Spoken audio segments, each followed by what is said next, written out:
I'm speaking up, but this time I'm speaking up for myself. I just want to share the truth, and I want to share my story, and I want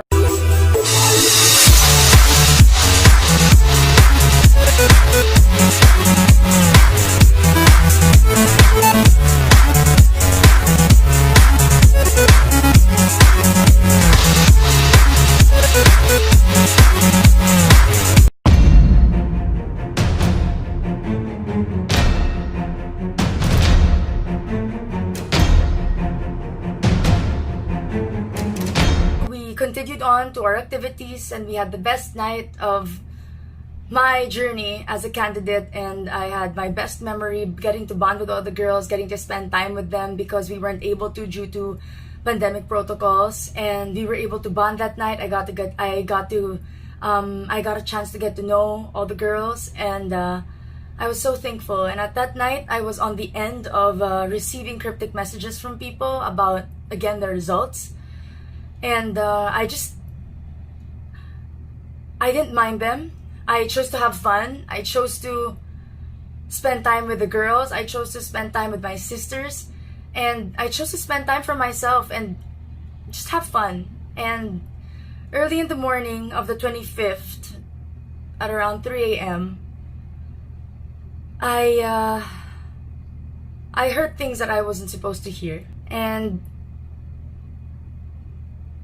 it hurt. I must admit, I went back to my room and I cried so hard. I just got out and went to my room and wanted to be by myself, and all these questions just came back to my head. Everything that I've been hearing for the past 2 days just came rushing in my head, and I was heartbroken. I was devastated that night, and I called my family and I wanted to go home. My car was waiting outside, and I could have gone home, but they told me to think about it, that whatever I decide, they're supporting me 100%. And they told me to pray. And after that, I took their advice, and I slept on it. I woke up the next day and I wasn't feeling too well. But one candidate told me, because I wanted to go home so bad, and one candidate told me and asked me, "What's your purpose?" And that made me realize why I was there. It made me realize that I was there because I had a purpose, and that was to glorify God. I had a purpose, and that was to empower myself so that I can empower other people.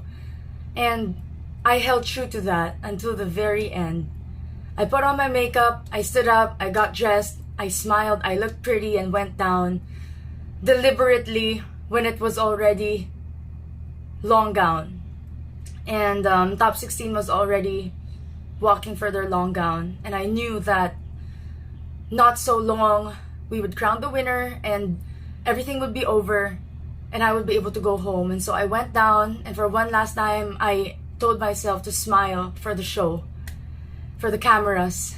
And I did that. I went down, I sat down, I smiled, I greeted everyone, and news of the winner already leaked online because of I think the streaming, it was more advanced than ours. But when I got down, I saw that our feed was so delayed, and it was only part of the announcement of the top 16.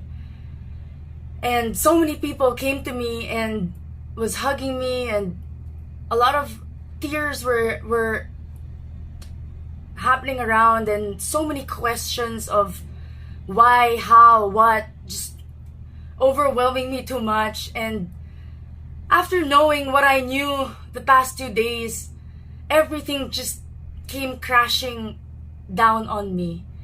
And I couldn't handle. I admit I wasn't strong enough to handle that at that moment. And I knew I was gonna break down. I knew I was gonna cry, and I didn't want to do that in front of the cameras. They tried so hard to get a breakdown off of me in the past, and it never worked. And I told them that I will not give them the satisfaction. And I went to the production, and I told them that it was too hard for me, that I can't stay here. And I told them that I really want to leave. Can we please fast forward the feed? Because they already announced online who the winner was. And they said they can't because we have to finish the feed and we're filming. And I said, I can't do this. And I said, can we please just finish? And they told me they had to take the picture. And I said, can we just do it now? And they said they couldn't. And I said, I'm sorry that I had to leave. And I left. And at that moment, I just realized that for 9 months, I kept putting this journey first. I kept putting this organization first. And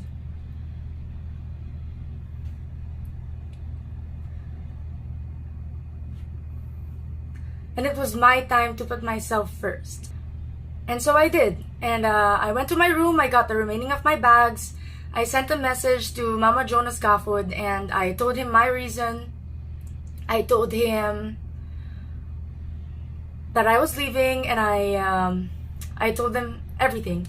And so he said okay, and he said he was worried about what social media and what everybody would think, and I told him to not worry and I would handle everything. I sent a message to our winner and I congratulated her, and I told her the reason why I'm leaving, and she replied thank you. And after that, I thought everything was okay. I did my job. I did what I knew was right, and I packed up my bags and I left. And I just hope that there were things that I shouldn't have heard. I hope that I never heard them, because accepting failure is one thing, but for it to be mixed up with so much doubt and so much uncertainty towards myself as a human being, as a woman, that was something that I needed time to process and I needed time to accept. I know I'm strong. I know I'm confident. I know I am empowered. But at that moment, I doubted everything. I doubted who I was. And I wasn't used to that. It was a very foreign feeling for me. And so I panicked and I did what I had to do. And I do not regret any decision that I ever made in this pageant. I do not regret joining. I do not regret being part of it. I do not regret leaving.